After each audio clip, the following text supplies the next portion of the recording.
Hey, good morning. It's another one of our first fives today.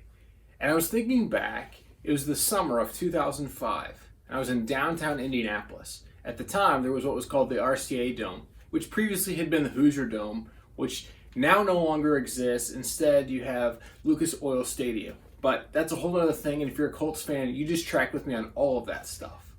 But I was there for a conference. It's called General Assembly. It was the entire Church of the Nazarene denomination gathered together in Indianapolis.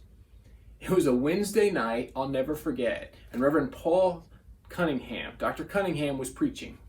And I'll never forget his text. I'll never forget that passage. In fact, somewhere I have a note that I took from that service. And I felt at some point in there as if God was asking me to respond. And I did. And I'll never forget the text that Reverend Cunningham used. He used this text from Isaiah chapter 6. And in it, what he's ultimately saying is this: will you worship God with your life? Will you choose to live a life of worship? And I'll never forget the text. And so I'll just read it to you. Here's what he said. He was reading from Isaiah chapter 6. He read the first 8 verses. In the year that King Uzziah died, I saw the Lord seated on a throne, high and exalted. And the train of his robe filled the temple. Above him were seraphs, each with 6 wings. With 2 wings they covered their faces. With 2 they covered their feet. With 2 they were flying. They were calling to one another, Holy, holy, holy is the Lord Almighty. The whole earth is full of his glory.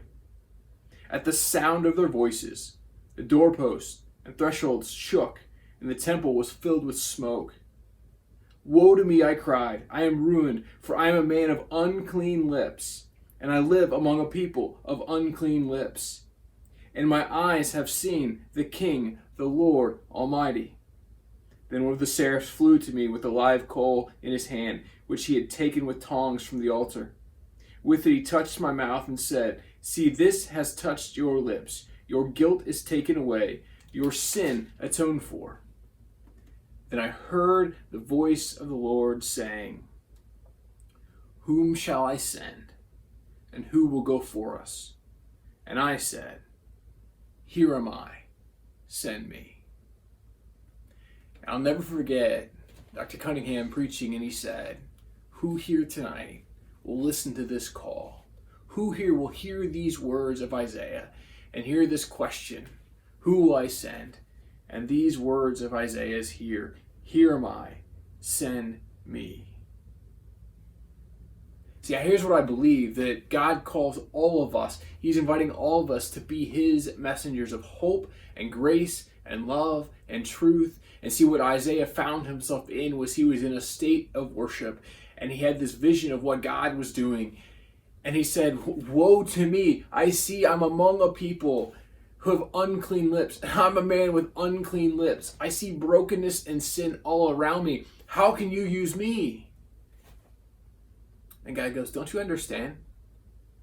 I can make you right. And so Isaiah, in worship to God, responds to God's atoning for his sins. And this is what you and I are invited to do in following after Jesus.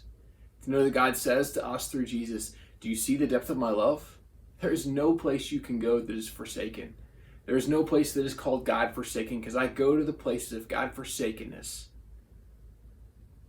And in our response, just like Isaiah, God invites us to live our lives in such a way that we say with him, when the Lord says, Whom shall I send? And who will go for us? We say, Here am I, send me. That is worship.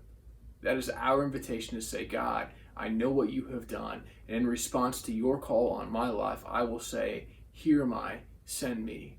The poor, the oppressed, the marginalized, those who've never heard about you, I will go, because I will respond to your love in a way that says, Here am I, send me.